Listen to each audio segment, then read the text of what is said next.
you need to model, render, and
All right.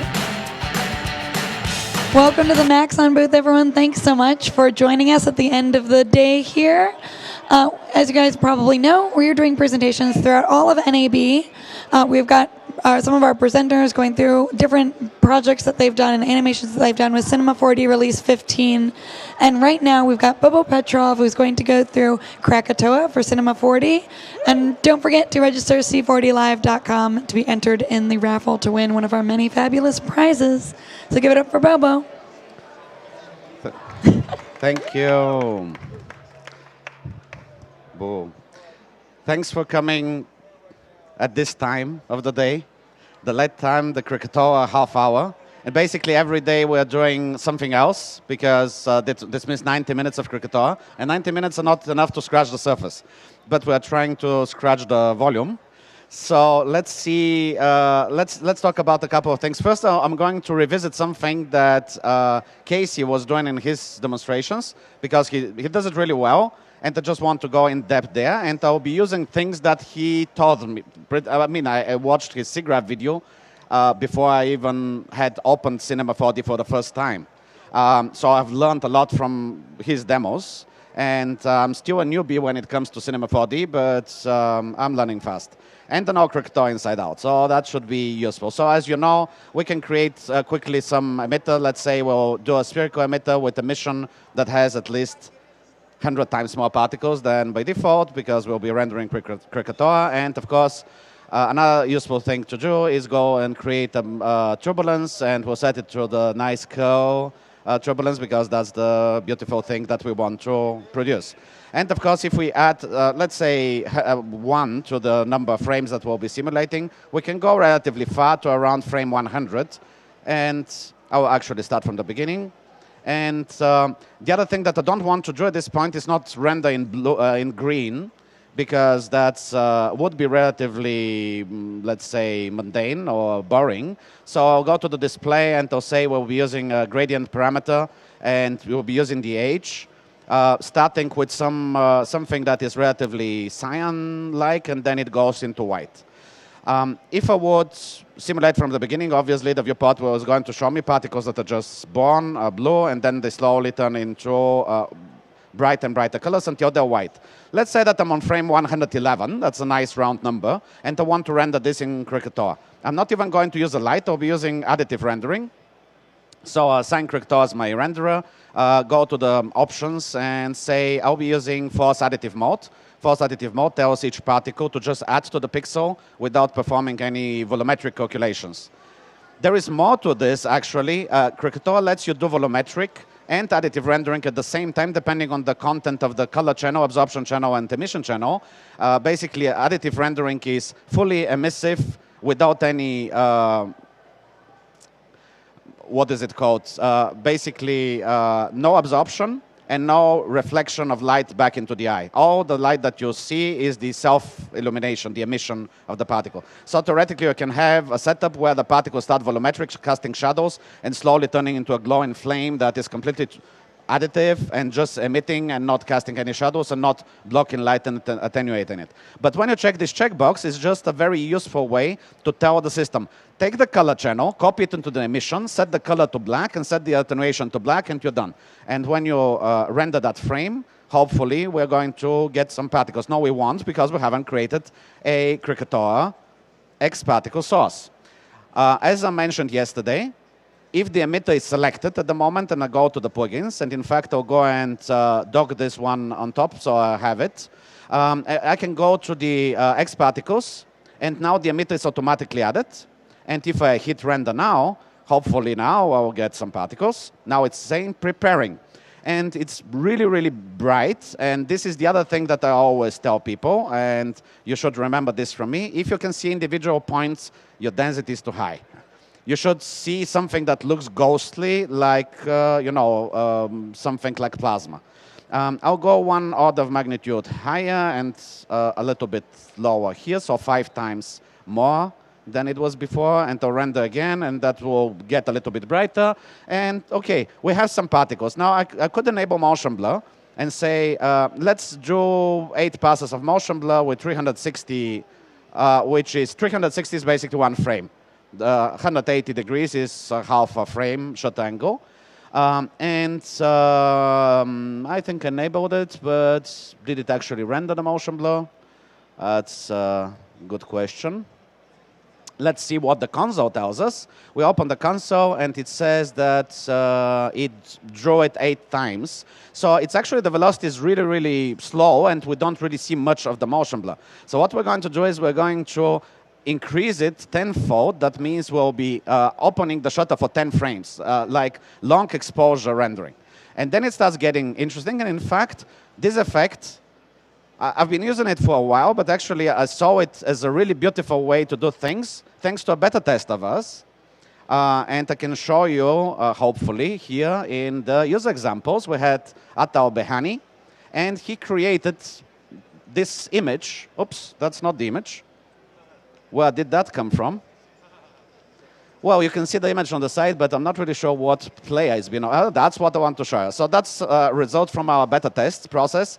And he actually posted the Cinema 4D scene. I opened it, I looked at the settings, I realized he was doing X particles with really long exposure, and just it looks like gorgeous hair, or I don't know, really neat effect. So I started playing more with it, and now I'm in love with this look. And I can go even higher. I can because the slider is limited, but the value is not. I can go 20 frames.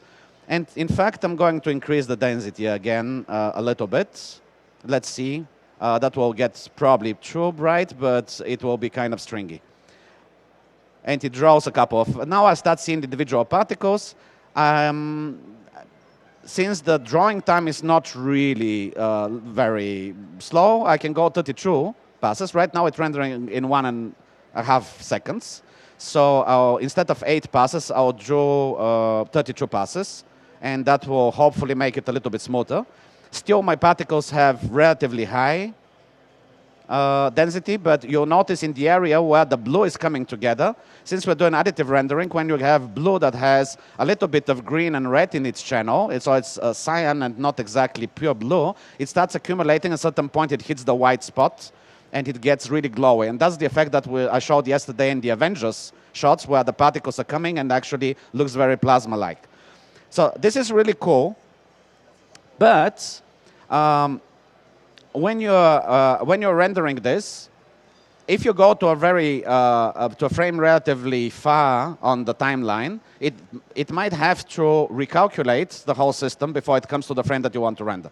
And you don't want to waste that time. That means if it takes 30 seconds to pre-roll the whole simulation to come to a point where you like it, and you have already set up your simulation and all you're interested in is rendering settings, there is no reason to actually waste that time pre-rolling. You can cache your particles at this point and start working with the cached version. And Krakatoa gives you the ability to render to disk, which is basically caching the channels to disk, to various file formats, including our own PRT file format, which is nicely compressed. But you can also save to bin files, which is the RealFlow format, and you can import those particles back in RealFlow and do something with them if you want. But what I can go now and say in the save output, I can tell it to save somewhere in the X particles folder. I'm going to create some test frame, and I'll really just save the current frame as it was. In the rendering settings, I can define which channels I want exposed. In fact, you have to decide in the X particle source itself which channels you want Krakatoa to see in order to save some memory. You don't probably need all of them. You can have age, lifespan, the radium mass, and everything. So let's say that I'm interested in the age and pretty much nothing else. Density, I'll be setting myself anyway. And at this point, I can go and do one of two things, actually one of three things. I can hit the render button, and this is going to actually save a PRT file instead of rendering TIFF. Actually, it's going to render an image, but we ignore that. And it will be an empty image, pretty much. It will just save to disk. So I hit the render button. It says preparing. It pre-rolls the system, comes to the frame, and it actually what it does now is getting the particles and says particle file written to disk as tests 01111. So at this point, I can disable this and create a new PRT loader object. And the PRT loader object, I just have to pick from disk, from X, here is my frame. So currently I haven't saved the whole sequence. I could do that, of course. And it's just like rendering image sequences, but in this case I'm rendering a 3D particle file. And I haven't checked the option sequence because right now I want this frame to be loaded on any frame that I want. So no matter where I go in time, the same particles are being shown because it's the only file that I have right now. It also shows you what channels exist inside. And as you remember, I checked age, and we had already color, velocity, and position checked. So at this point, what I can do is switch my render settings back to rendering to view instead of saving to disk. I have all the other settings exactly as they were. Hit the render button, and it's there, but there is no pre-roll. So at this point, I can work really fast with reshading the whole thing. I'll go to 100% here. And it took a little bit shorter, 3.9 seconds instead of whatever it was rendering before. I'm not even sure where it was. It was earlier somewhere. So what I can also do with this, I have the particles. I can display them anywhere I like. I can show a fraction of the particles. Let's say I want to show the velocities. These are the velocity vectors that I see here, what we were blurring before with. I can go and get my own gradients in the loader itself to do post-coloring after the simulation was done. Currently, the color that we're seeing is baked in the particles because X particles generated it. I could go and say I want to have a velocity gradient, and now I have the blue to red, slow particles to fast particles. I can go to H. In this case, it doesn't really make sense because I actually need age divided by lifespan in order to have some gradient. Right now, all the particles are showing an age of 0 in the beginning, so that wouldn't help me much. But in general, if you have some useful things like temperature from, let's say, turbulence, FD, and so on, you can do gradients where it colorizes it after the fact. And there is a checkbox that says use that at render time. So if I go to velocity and say, OK, this is my blue-red thingy, and I'll check this one and hit render, I'm overwriting files, who cares? This is going to render now the particles with a different gradient, which is based on the speed. And this gives you no pre-roll time, and you can go to any frame at any time, and you can do that immediately to the particles and get really fast turnarounds once you have the simulation approved and the director likes it or whatever. Now we'll go to something similar, but a step further. And it's kind of a very ridiculous example because it's using recent files. Here it is, emitter partitioning. So basically here, I'll disable this and I'll enable the actual emitter. This is the old style Cinema 4D emitter. If you play forward, it will simulate those particles driven by turbulence. If I go a frame backwards, it's going to destroy the whole simulation. Unfortunately, when you want to do motion blur, we have to go half a frame backward in order to figure out how the camera was looking at that point and what the simulation looked at that point in order to calculate information. And that means that we cannot render motion blur directly with a live emitter. We can render the live emitter, but we don't want to. What we want to do is save it to disk and then render the result. And that's what my scene was set for. I'll enable this one, and I have this particle system. I can scrub it as fast as I want in both directions, and I have the same particles.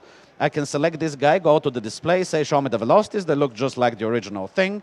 I can go and, again, do a velocity by the gradient, by velocity if I wanted to, but I'll keep them white. And I'm going to hit render on this frame. It's nothing to write home about. But actually, I didn't even want this because I'm going to show you in a second how it works. These are the original particles that were simulated by the emitter.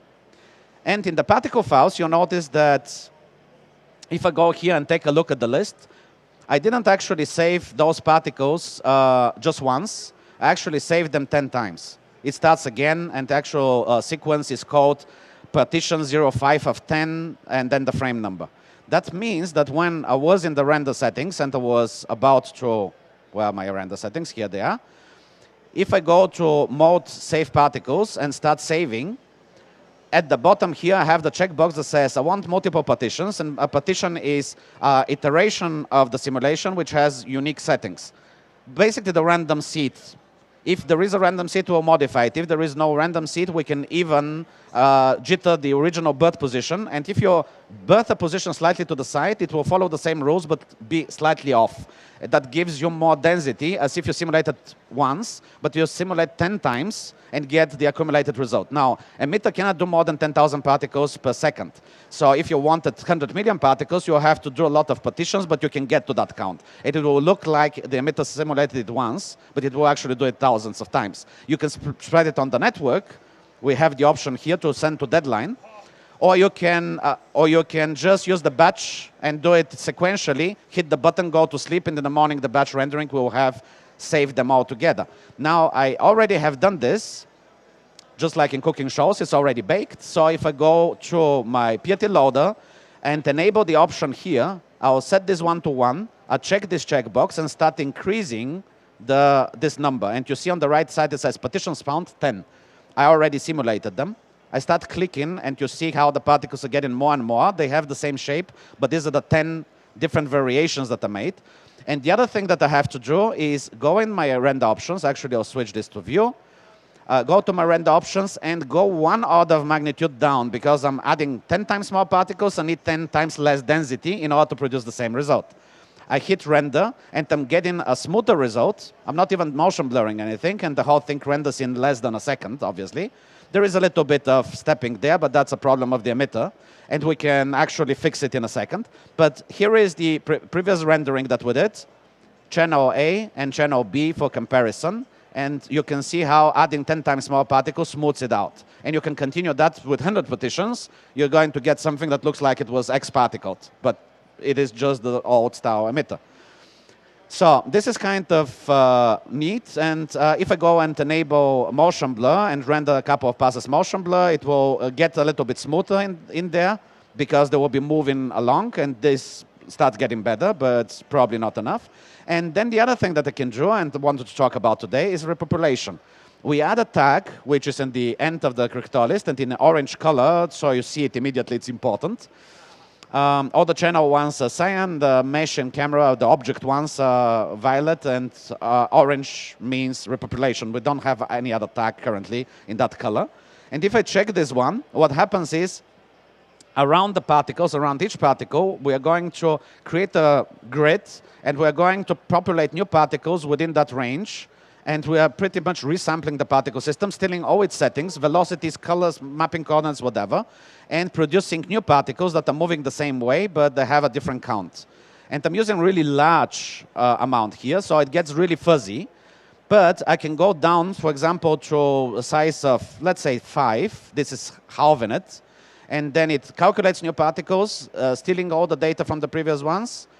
It doesn't take only a second as before, but if we take a look at the console here, it created 7 million particles out of nothing, out of 30,000 or whatever there were before. Let me see what we had before, 24,000. So I'm creating a lot more particles, so it got a little bit more dense, probably the shadow. And I can continue going down with the settings to even smaller radius in order to get it clumping exactly in the right way. And it's going to start looking like you had a blob mesh, like isosurface around it, because they don't overlap, they actually blend together. So it's really a grid that gets populated with new seeded particles. Now let's go a step further and load external data that does the same. So I can see the power of this. I'll close this, and I'm going to open this, where is it? Real flow repopulation. I think the second one is a good one, yep. So this simulation, if I hit render here, it says preparing, which means that it's already repopulating. I thought I saved it without, but it looks like I didn't. So it took a while. No, it's actually it looks like it's the sequence as it was. Let me see. 86,000 particles. So this is the original real flow simulation as it is. This is unusable for anything render-wise. Unless you render it at 320 by 240, they won't really give you enough volume. So let's say that I will be rendering some frame around 100 here. Doesn't really matter. And I'm rendering with motion blur and some passes of motion blur. Here is what it does. It does it in 1 second, but this is really not very useful. So then we go and say, I'll enable the repopulation. The repopulation is already set to 0.15 centimeters. I had figured out that's a good radius, but you can start with a really big one. And in fact, if I check the option to show it in the viewport, it's going to pre-visualize it in the viewport. Whatever million particles it has to create, it's going to create them and show them. I won't do that to save some time now, but I'll hit render, and now it starts preparing the particles, retrieving particles, and then it has to light them, and then it has to draw them 4 times. So this starts looking a little bit more fluidy. 7 million particles that look a little bit more like it. So, and of course, if I go to the last frame, where the particles are really there, all of them, I can render again. And in about 5-6 seconds, I'm going to get again several million particles that represent the same motion, the same volume from real flow. But you don't have to spend your time in real flow simulating with 1 million particles if you can go with 100,000. The logo that I showed yesterday was also repopulated. You could see the actual grid in real flow, individual particles when you rendered without repopulation. And what I showed you yesterday was already pretty smooth and diffuse. So this is kind of useful in various situations where you really don't have the particles, and even if you wanted to, you cannot simulate them because it's either not feasible or you don't even have the application. Somebody gave you the PRT files and said, run with this. And says, yeah, but that's not enough data. Let's make more. This is almost like CSI Miami. We are making more out of nothing. So Another thing that I want to mention that's important, not directly related to the software, but the reason we're using partitions. Many people thought initially we started doing multiple iterations to save particles because when we started writing Krakatoa, computers were 32-bit and we couldn't fit more than 50 million particles in memory. And we were doing multiple passes with things, and the 3D software couldn't create more than the particles that could fit in memory. Nowadays, memory is cheap, and this space is cheap, and you can run multiple iterations. But there are very good reasons to actually use partitions, even if you could use X particles to do 100 million at one go, and you can. But what are the reasons? First, let's say that you have a deadline in 3 days, and you don't know how many particles are really needed in order to do a 4K rendering. So I can start going with iterations of 10 million at a go, and add 10 million more and 10 million more, and let your machines run. And then the deadline comes, and you look and you have assumed that you need 100 million, but it turns out that 50 million does it great. You're already done. You don't have to continue saving. But if the deadline got postponed and it will look better, you can say, even though it looks good, I can make it look better. I can continue saving more partitions and eventually produce a much better result. But if I initially assume that there will be necessity for 100 million particles, but it turns out that 50 million are okay, if you did them in one go, you would have wasted time for half of the particles. You didn't need them, but you made them. You can always render less particles than you need. Basically, you can go and say, just slide the slider, and this is the display slider. If I go to the render slider, and you can do every end particle, which is also neat, I can go back and reduce it, and if they have an ID channel, which these guys have, it will do it by ID, so it's always the same particles being affected. And the funny thing is that the display is actually connected to the render settings right now. You can keyframe this to go from 0 to something, and the viewport will show you, and the renderer will do it. But you can at any time go to the viewport and say, no, I want first N here with a percentage of 50, but this percentage of 50 is percentage of this percentage. So if you animate this, the viewport doesn't need animation, it just hooks up to the other one. So you can always create 100 million and then change your mind and go 50. And the third reason, or I stopped counting, but another reason to use partition is imagine you save 10 partitions, and then one frame, on frame 150 gets corrupted and you have to resim and there is no time. You still have 9 partitions, you can disable the one and just say, I'll go with those 9, nobody will notice. So that's relatively cool way to have redundancy and multiple things doing the same thing. You can just dial it up and down and figure out what number works. Okay, so that was about this. And I have actually still 10 minutes, that's surprising. Oops, I actually closed the application. I didn't mean that. I think I hit Command Q or something instead of W. It happens. What? No, it wasn't unexpected. I really pressed the button. Show me a cinema. So I'm going to show you something that I also wanted to address related to the demonstration at SIGGRAPH. I'm not really criticizing Casey at all. Actually, I learned so much from him. I just want to explain how our thought process went after watching that video, because it was really eye-opening.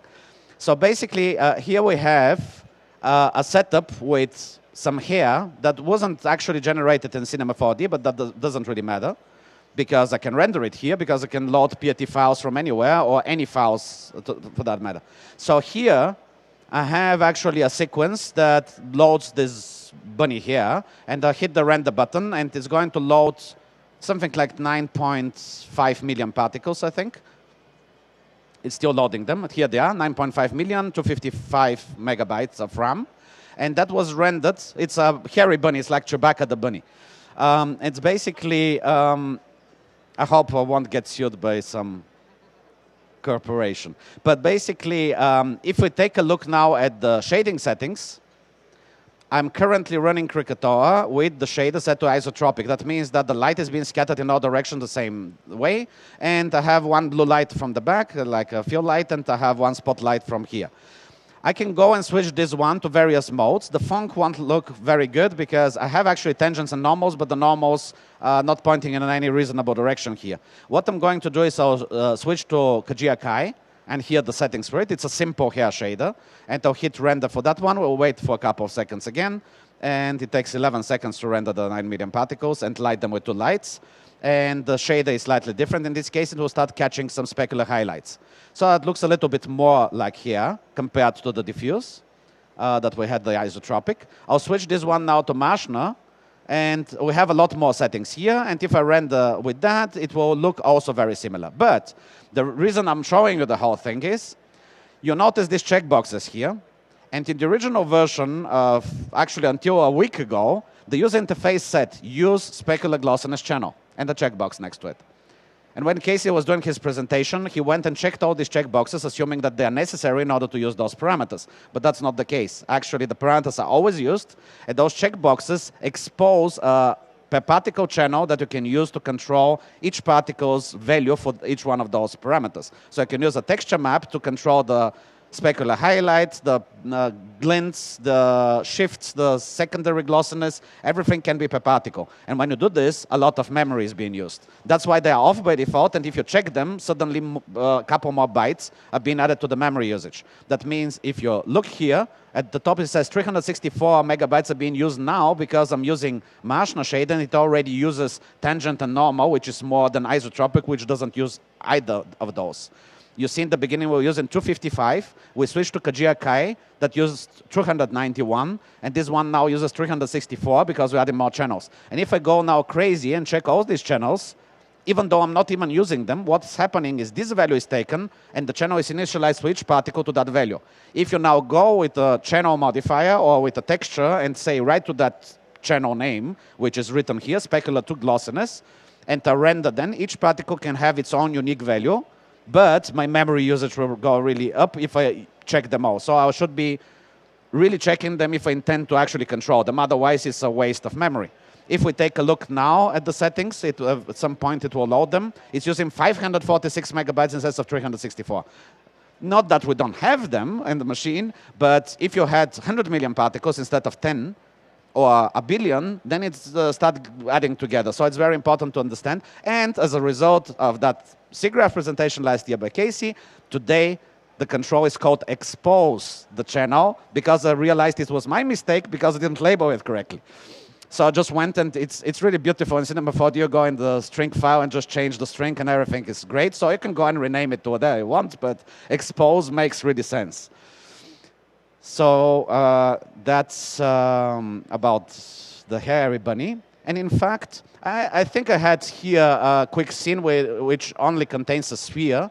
And this sphere has actually a texture with a noise which I used. There is this material where I use some noise turbulence, simple turbulence, to control the specular highlight. So this one, in front of it, there is a tag that says, write into a custom channel called temp, which I defined. I give it the name, and then it creates such channel in memory temporarily.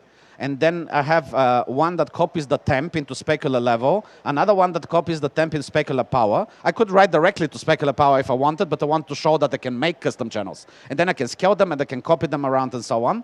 And I have also a scaling one that takes the result of specular power and then slides it down 10 times. Now, if I take a look at my render settings, I have, again, the shaders. I have the Phong shader currently enabled. So in the Phong one, I have to enable the channels. If I render without them, all the settings, all the particles, we're going to use 110 as their values. If I now check specular level and render, the specular level will become affected by the texture. And it's very subtle, but you can see that the particles are actually using the noise to modulate the channel. If I enable the other one and render with both, then both specular power, the shape of the specular highlight, and the strength are being controlled. And I can go and disable the first one and only control the specular power, and this will have a slightly different result. Keep in mind, of course, that evaluating the texture, that's pretty strong here. Evaluating a texture takes a little bit of time, so there will be a time penalty. If you have 100 million particles, it might add a minute to your render time, but it's worth it because each particle can have its own unique value, and then you can camera project stuff or use any of the mapping methods that exist. And I got 1 minute left. Any questions? Because tomorrow we'll have sticky camera mapping. That will be awesome. Lots of videos, and just for for your entertainment while we are closing this, I'll play a video that will give you a little bit of idea what we'll be talking about. Here it is. It's only a few seconds. You'll probably recognize the movie.